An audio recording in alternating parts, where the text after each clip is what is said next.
Welcome to I Feel Fat Today. I am your downtrodden, burnt out, sleepy host, Kelly Taylor.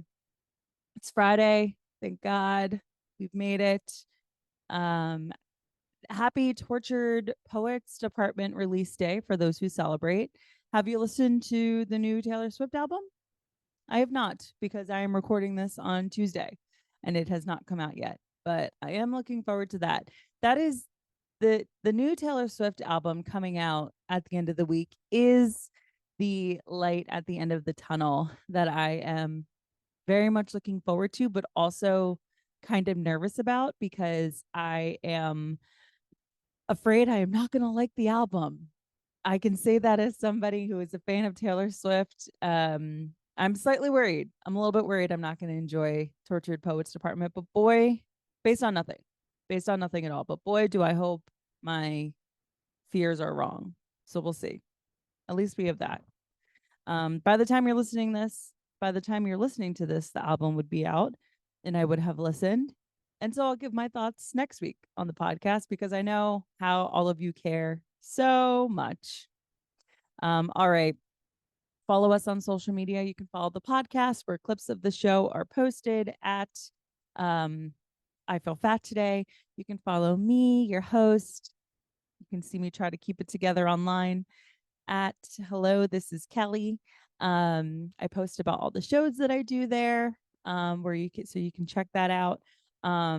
Please, if you're a fan of the show, if you're a lurkering listener, please head over to Apple Podcasts and leave a 5-star review. Those really, really help. And it would mean a lot to me if you were to leave a review. And most importantly, subscribe to us on YouTube, the I Feel Fat Today podcast. You can find us by just searching up I Feel Fat Today or I Feel Fat Today podcast over on YouTube, and going to any of the links in any of my bios that I am associated with. And you will find your way over to the I Feel Fat Today YouTube page where I implore you to please subscribe. That really helps me. It gets the word out for the podcast, and you'll see when new episodes drop. And we have full video episode podcast over there every Friday. And of course, tell your friends. You have a friend that you think would enjoy listening to a podcast where we talk about diet culture, where we discuss breaking down the relationship that we have with bodies and any other cool thing that we come across. Send them there. Send them my way. Send me to them. How about that? Send the podcast over to your friends, tell them about it, and it helps expand the podcast. Oh my gosh, ladies and gentlemen, probably majority ladies, but boys, I see you too, and I appreciate you. It's a solo episode. It's just me and you. I'm going to try to not treat this like a therapy session, but I don't know what emotions might come out. It's Tuesday, and it's already been a really long, long week. I'm here barefaced, no makeup. And by barefaced, I mean I look like an ugly bear. I have no makeup on right now, because I couldn't get it together. I didn't even want this to be a video podcast, but I thought, no, what's your excuse? Open up your laptop and get this shit recorded, And so that's what I'm doing. And I'm showing up to this podcast with all that I have left in me. I don't know what's been going on, but it has been a painful, painful, painful past few weeks. The energy has been heavy. The I've just been I just am burnt out. I have a good life. I have good things. I'm very blessed, but I am very, very burnt out. And I feel like I am really getting by the skin of my teeth recently. And that is not a good feeling to have. I have been trying to do more things that are good for me, like for example, making sure that once a week I either pick up groceries from Whole Foods by putting together a pickup order or paying a little bit extra to get those groceries delivered. Having food in the house where I have access to be able to make something quick, have control over all of the ingredients and the food that I've been cooking, cook full meals, instead of going out for food has been really, really helpful in, just have how I feel about myself and my body. Um, because that's also been something that has been coming up for me in the past, like, let's call it 2-3 weeks. And I just haven't had a chance to sit down and chat with my listeners about that. So that's that front. And then just the other front of how insanely busy my job has been, which again, very grateful to have a job.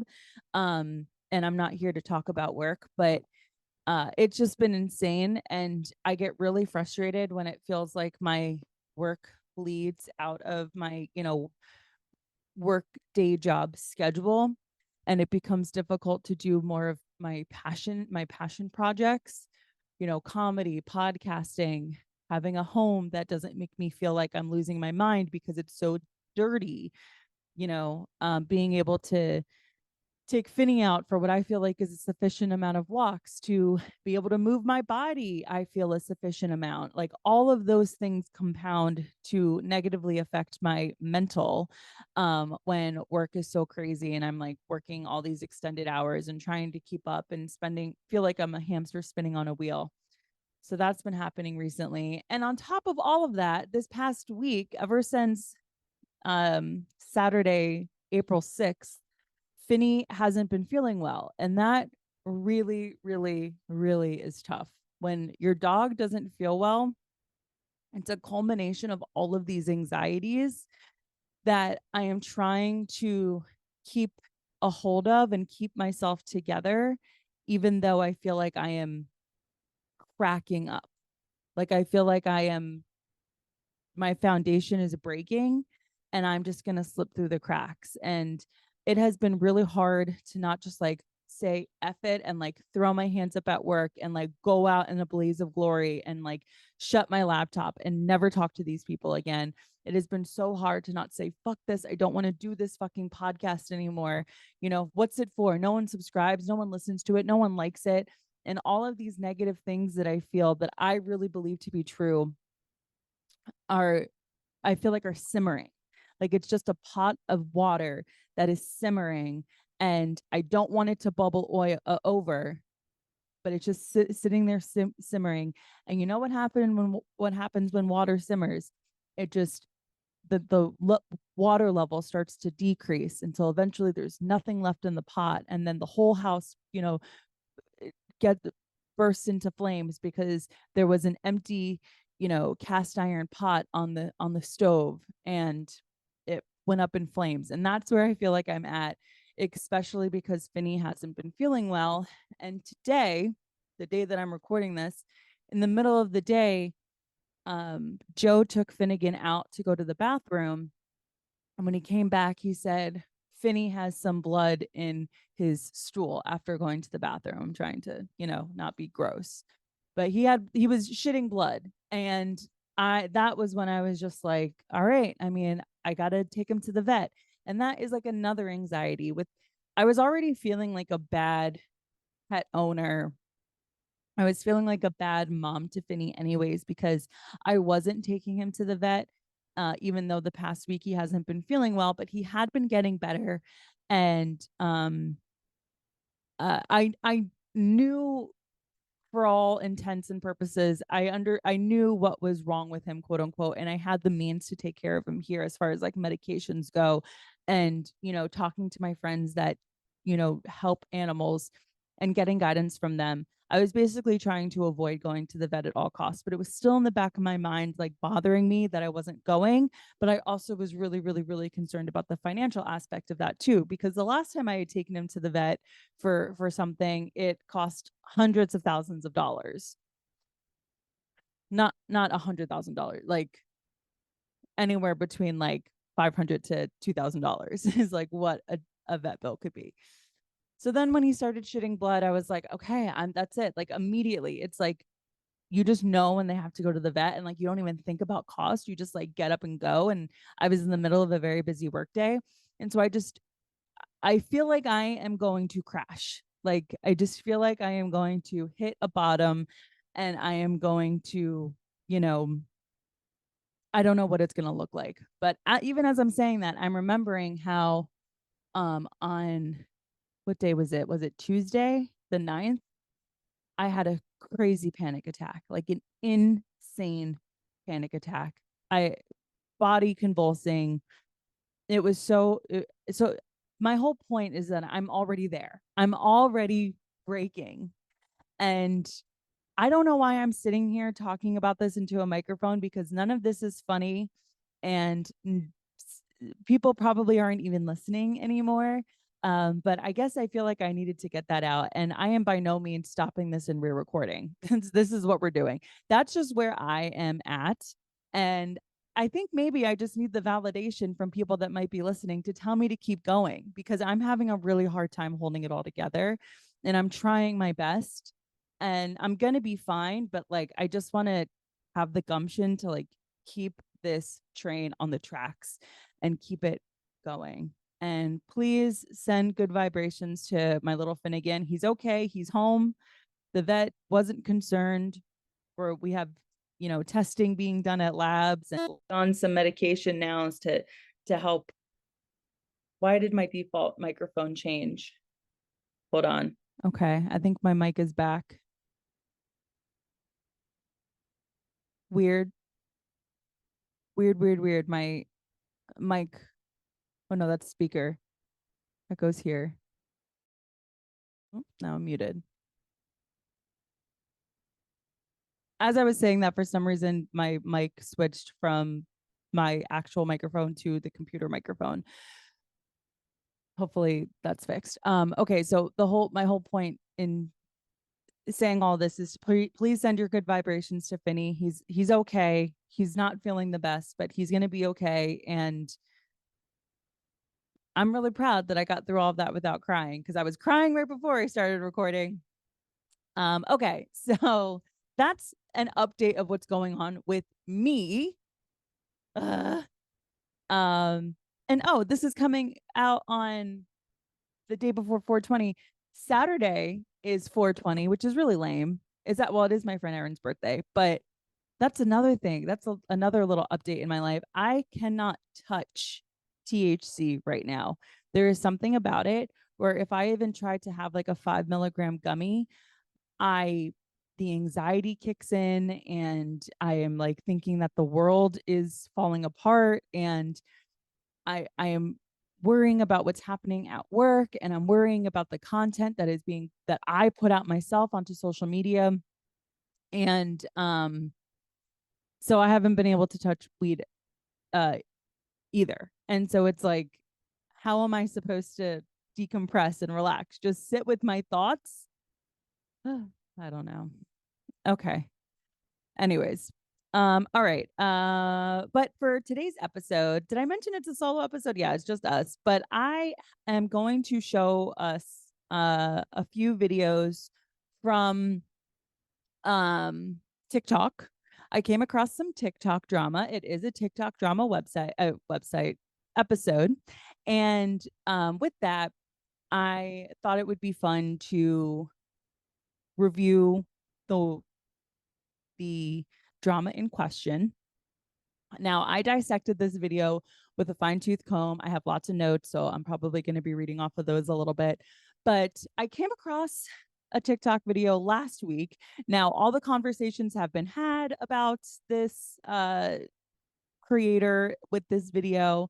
I wanted to have this be last week's episode, but as I've mentioned, life has been too crazy and I didn't get a chance to do it. So we're doing it now, a little bit late, but I believe his name is Leo Skepi. I think that's how you say his last name, Skepi.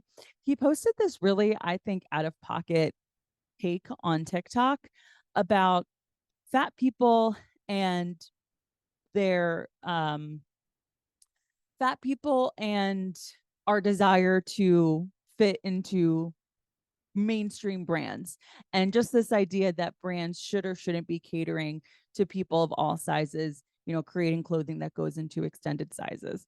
So I watched this video a few times. I have some thoughts on it. And then there are some follow-up videos in relation to this that I thought were really good and, worth watching. And because this is in the space of, body neutrality and body image, I thought this would be good for us to take a look at together.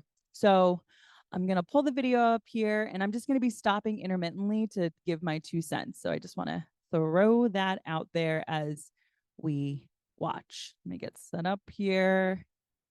I have this. I really hope my mic doesn't go out again. Let the show begin. A brand not making your size in something does not give you grounds to talk shit and degrade the brand. Yes, it does. If I'm not sitting around talking shit and degrading brands that don't service me, then what am I doing? Okay, moving on. Brands are allowed to want a certain look and image with their products. They are allowed to make things for the people they want to make them for. Putting a pin in there. Sure, brands are allowed to want a certain image and make their product for specific people. But why? And what if a brand didn't want to service specific people? Like, let's say they didn't want to service people of color. Would that be okay? No, it very obviously would not be okay. But when they don't want to service extended sizes because they have a certain look that they want to achieve, that's okay. I've been seeing too many people talking shit recently, and it's pissing me off. People are allowed to have preferences, and brands are allowed to create an image with what they want and have a specific type of person wear what they have. Not everybody needs to be catered to by everything and everyone. Okay. But why are you so mad? You said that not everything needs to be catered to everyone, buy everything to everyone. But how does that relate to making clothes for fat people? Like that, I don't understand. Like, okay, fine. Not everyone should be catered and accommodated, but also why? And I just don't understand how that relates to making clothing that fits people. Okay, moving on. And this is a lesson I had to learn when I was fucking fat. I used to think clothes just weren't flattering. No, babe, the body wasn't fucking flattering. But a lot of brands don't make my size and a lot of shit still. There it is. The body wasn't flattering. How can you sit there and say that? Or maybe it's because even though you don't look like a fat person now, but you were a fat person and you hated that about yourself. And now you've done all this work to no longer be a fat person and you're still having trouble finding clothes that fit. So that means no one should be able to wear clothes that fit. I think it's a little bit of still feeling like a fat kid inside of him or fat person. I don't know when he lost weight. But it feels like you're rebelling against this idea that people should be accommodated when you were a fat person and you weren't accommodated. Okay, moving on. And if a piece of clothing is not flattering on you, it doesn't mean the item or product is not flattering or is not good. It's not made for you. I'm a size 16 shoe. A lot of brands don't make my size. Do I waste my time and lend my energy and focus to what I don't want and what I can't have and attacking brands for not making my fucking size? No. Okay. A little bit to break down there. So being a size 16 shoe is not the same as being a fat person shopping for plus size clothing. Yes, it's annoying to not be able to buy shoes from mainstream brands, but one, plus size clothing should be accessible in trendy styles at an affordable price point. It's much more of an emotional process when shopping for clothes than when you're shopping for a shoe. But now that you mention it, as a woman with a size 11 foot, yes, I'm a big bitch. It's frustrating when I can't find high heels or a dainty style of shoe in my size. Now that you're talking about this whole shoe extended size thing, which brings me to my second point. Brands should sell size 16 and up shoes. Even though it seems that this is relegated to your feet, you are a member of the extended size fashion community. You would have way more options for shoes if you decided inclusion for more sizes was a better alternative to exclusion. And on top of that, as I was watching this, I was able to really write out my feelings on what this elicited in me as somebody who's lived in many different shapes and sizes of this body and what the process has been like for shopping. I felt a lot of emotions come up, and I'm glad to be able to, break it down here on the podcast. But a major thought that came to mind as I was writing this out was people live under this false assumption that because the human body has the ability to fluctuate weight, this means that people that are fat shouldn't complain about not having options for things like clothing, because if you lost weight, you could participate. But because things like height or shoe size stop growing after a certain point in one's life, this means there is nothing anyone can do to change that. So there's no moral value put on an individual's height or shoe size. But the thing that society needs to to get real about is that for some people, their weight is just as unchangeable as someone's height or shoe size or eye color. That's what I have to say about that. Moving on. Every single human being is very powerful. You have to be careful with where you put your attention and your focus. For you to stick your attention and your energy on what doesn't work for you, what is not made for you, and what brands don't want you to wear their fucking shit, you're never gonna have mental space to think and look for and discover brands that are made for you.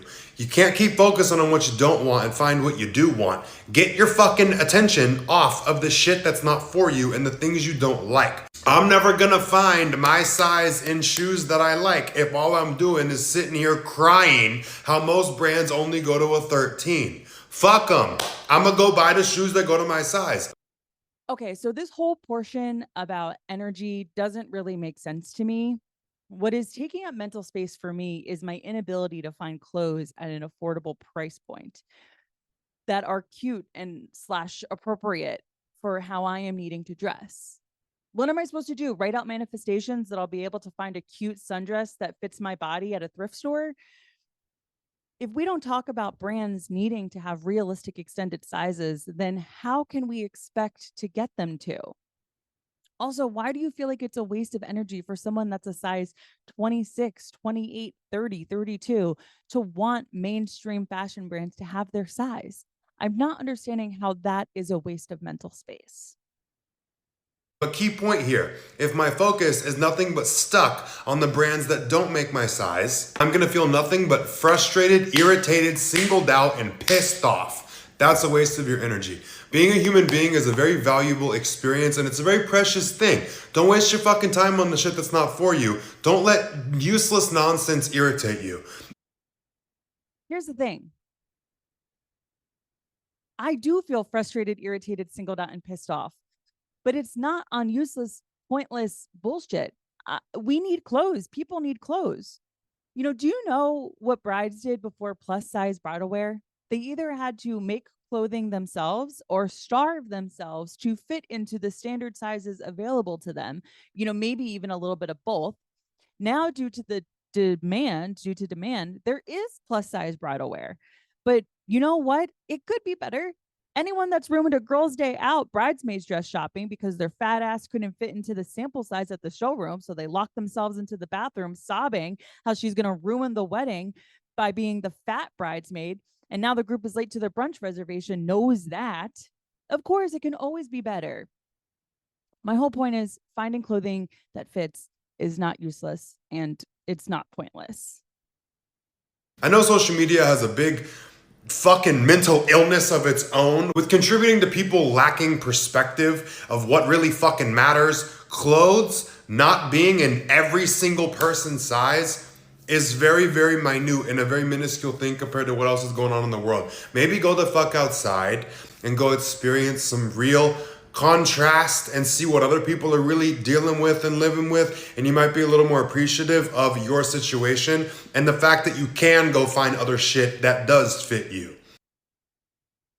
Okay, sure, there is war, there is famine, there is homelessness, there is all these horrible things that afflict people in this world. But if I have the time and ability to create more inclusive sizing, I'm pretty sure that also benefits the less fortunate, as you put it.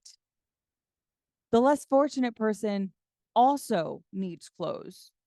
I think someone in a worse situation than me socioeconomically would benefit from size inclusion. And we're not going to get there by not asking for it or demanding it. Brands are allowed to do what they want. I'm not saying they're right or wrong for discriminating. They're gonna do it. You bitching about it is gonna do nothing but ruin your emotional state and your mental state. That's what I wanna protect you from. I gotta be a little harsh with you because I love you. But get your fucking focus off the shit that ain't for you so you can find what is.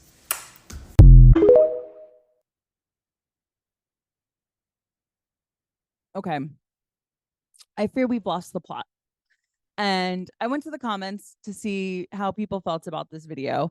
Now, you can't go to the comments of this video anymore because the video no longer exists on TikTok. I just the moment I saw it, I had a feeling it was probably going to be deleted, and thankfully Leo had the download feature on, so I was able to rip it from the site before he deleted it. But I went to the comments to see how people were feeling about this, and the comment someone wrote that stood out to me that made this entire video make sense to me was that Leo was being capitalism's toughest soldier. And that really, really, really made this video make sense to me because I understood that mentality under capitalism. So let me explain. Just the idea that brands will be brands, brands are brands, and they'll do what they want, and don't let that ruin your emotional state is rooted in the idea that when you do not have the money, you do not have the power. Let's just let the profitable company tell us what's acceptable, and if you don't conform, then you can't complain and your business is not welcome here. But yet brands will say that they care about size inclusion and use it as a branding tool. Like if I just think about Aerie in, was it, I'm trying to think what year this was. I think the Aerie, the offshoot American Eagle brand that did bras and underwears and sleepwear. It was probably about 2008 to, like, let's say 2012. Aerie had us thinking that this represented real women. Okay. So they're using the language to sell to us, but not including everybody. And another TikTok user pointed out that brands actually could include standard extended sizes and it be a profitable endeavor. But because it's not as profitable as the standard sizes, there's no money or manufacturing put towards making the larger, less profitable than standard sizes clothing. This is why energy should be put into brands to make clothes for more body sizes. Also, the other point there is, have you seen what Torrid sells? You really want me to put my energy towards that? It's like the CEO of Torrid hates fat people. And this is all a big joke to them. You expect people to put their energy towards buying clothes from one of the few retailers of plus size clothing and feel good wearing a circus tent looking dress? I might as well wrap a dirty sheet around me and call it a couture gown. Either way, I've lost all my dignity. And it would just be nice to walk into a shop and be able to buy something off the rack, even though I'm not a standard size person. And for everyone else, that's an extended size person, no matter where you fall in that range. Okay. So that's a breakdown of that video. And again, I by no means have hate towards Leo. I actually commented on the video when he posted it because I believe it was posted on Monday, the 8th of April, which was the day of the eclipse. And I remember commenting, I'm just chalking this up as a victim of the eclipse because the energy was really weird that day. And there was a lot of, I feel like misguided energy being sent out. But there is a video that I'm going to play for you that I think really feel like articulated my feelings about Leo's video better than I really could and made some extremely good points. So I wanted to share that. And here we go. If a brand not making my size doesn't give me grounds to talk shit or degrade them, then why am I still in their mission statement?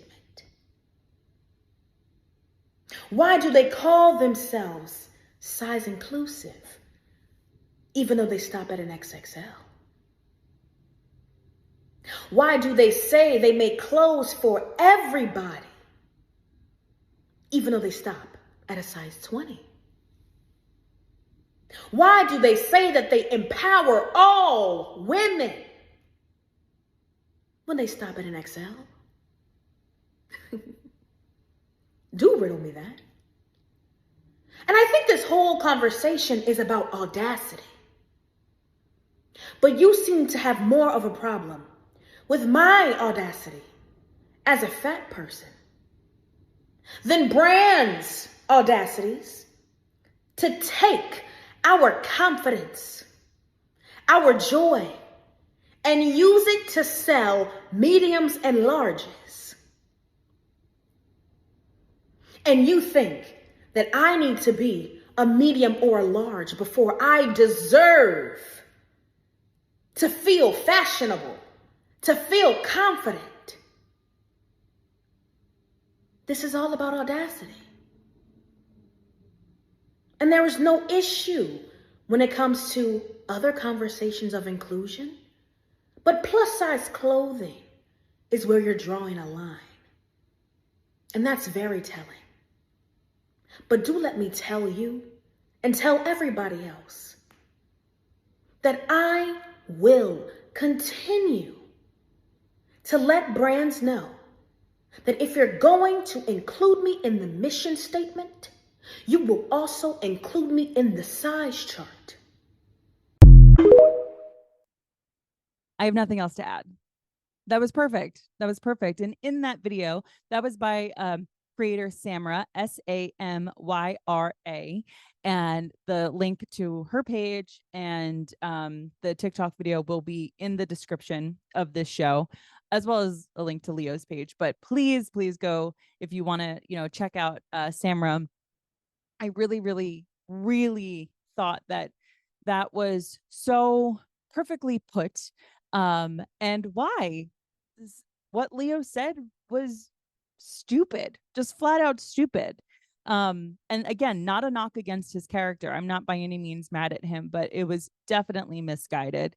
And what I really, really, really enjoyed that Samra did in that video that we just watched was actually included screenshots from these brands' websites and pointed out how you're including me in the branding, but you're not including me in the size chart.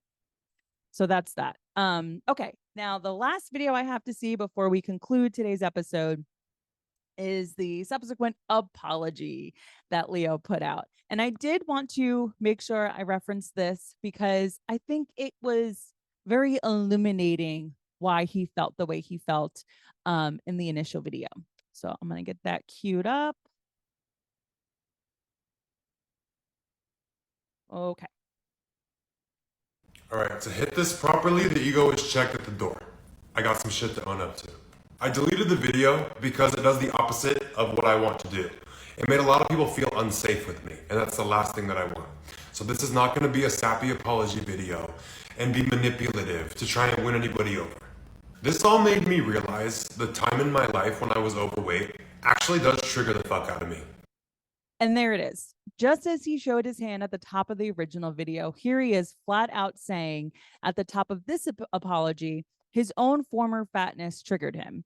And as someone that has spent an entire episode of a podcast talking about this, I think that it's okay and a valid reason as to why he may have made a mistake with the original video. Let's continue. And it's not the body and the way that I looked that triggered me. It's the painful mindset I was stuck in that I do not want to be reminded of. My whole childhood and early adulthood, I felt very trapped and powerless in a body and a mind that I hated. It wasn't my physical appearance. I thought it was. It was really feeling like I had no control over my life and what that perception did to me. And now, whenever I feel powerless, I say jarring shit to myself to snap me out of an old mentality and look for empowerment. Okay, trapped and powerless are very big, visceral feelings. So it makes sense that being fat was traumatizing to Leo. And feeling the way Leo felt could be a coping mechanism. He said it himself. He says shocking, jarring things to himself, and it helps him move through those feelings. And we all have coping mechanisms that maybe don't make sense to people. Like for myself, my coping mechanism is making jokes, sort of like this idea of I'll make the joke before anybody else can. I'll be the one saying it before anybody else could say that to me, as my coping mechanism. But me sharing that in the fucked up way that I did was to help a lot of you, and it ended up hurting a lot more of you instead because you feel like I judge you for the way that you look. It also made a lot of people feel like I was judging them for wanting to feel included. That's not what I stand for at all. I never want anyone to feel uncomfortable or unsafe around me, ever. But the way that I said things in that video made a lot of you feel disempowered and criticized instead of feeling like I was looking out for you. And that's always my actual intent, and that don't sit right with me. So the video's gone. But not finding my size in things is something I deal with daily. I'm 6'7" and a size 16 shoe. Clothes are a pain in the ass. Shoes, rarely ever find. Bags, the strap rarely long enough. It doesn't fit over my body.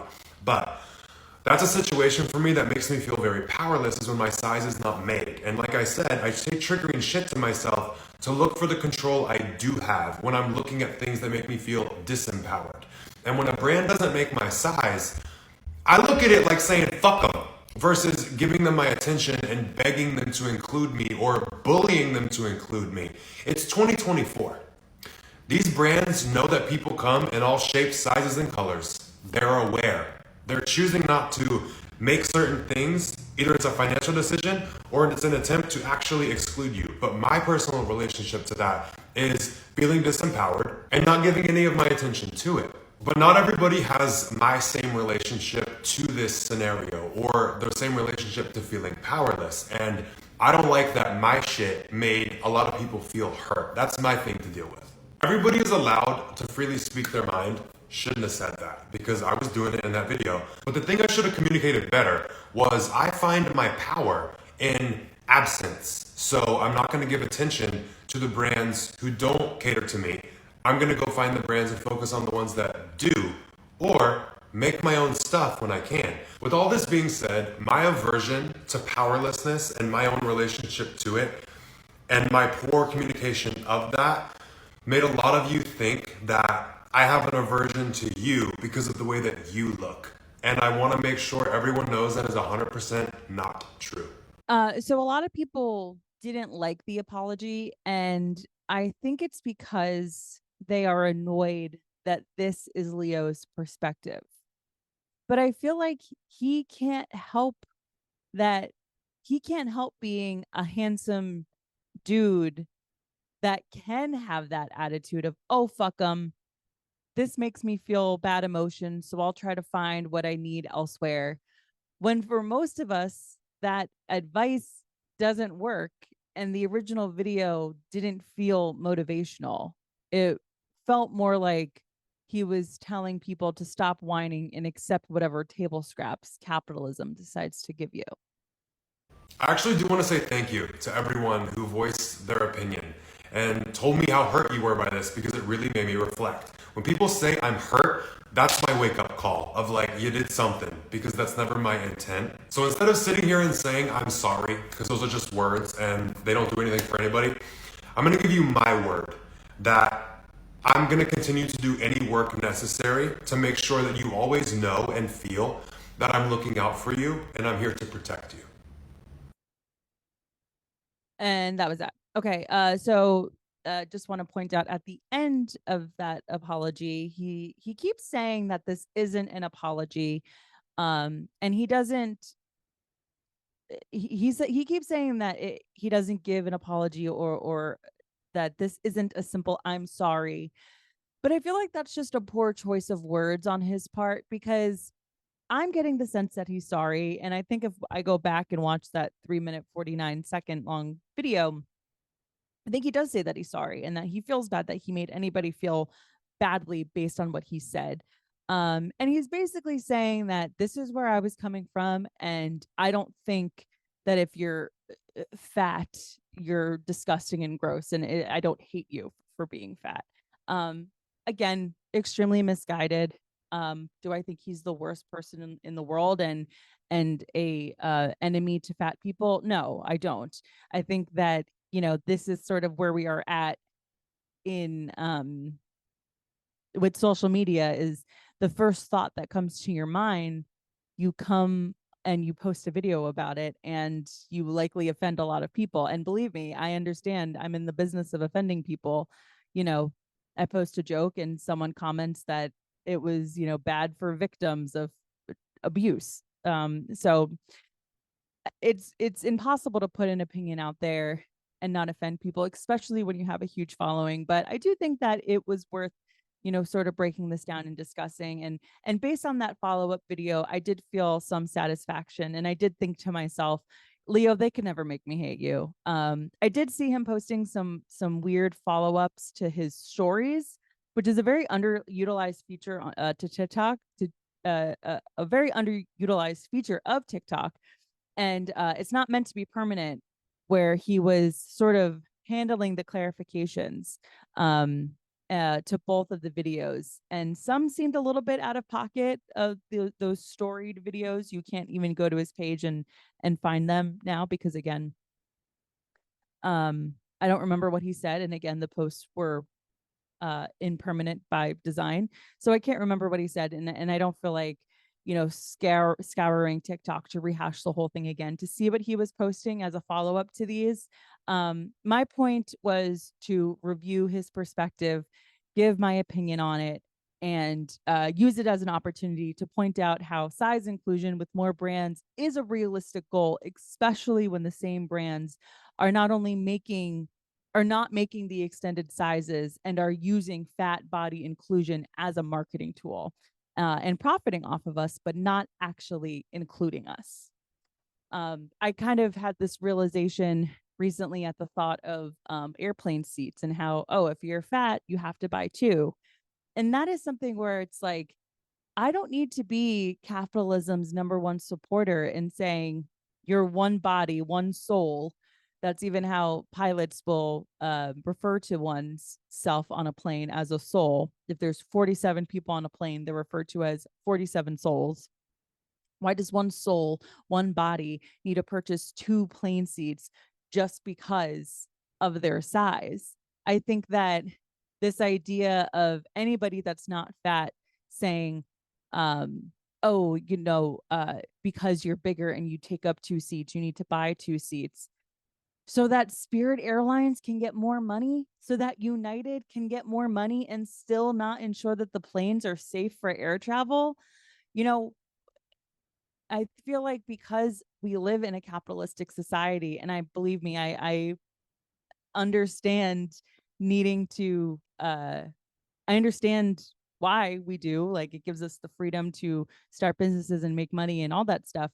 But these big corporations just cracking down and making seats smaller, yeah, maybe if you're a super skinny person, it doesn't affect you, but it will affect the person that's 6'2" or 6'7", whatever. Now you got to pay more money to get a more comfortable uh, aisle or chair on the plane, and it's all a little bit ridiculous. It's so expensive to live, and I don't really think we need anybody, you know, um, siding with major corporations. It's crazy. So that's what I feel about that. Thank you for tuning into this week's episode. I hope you've enjoyed the Taylor Swift album. Now that you've listened to this episode, go listen to that. I'll give my thoughts on that next week, hopefully, and send my little doggy dog healing vibes so he gets better. That's when I feel fat today. I will talk to you next week. Bye.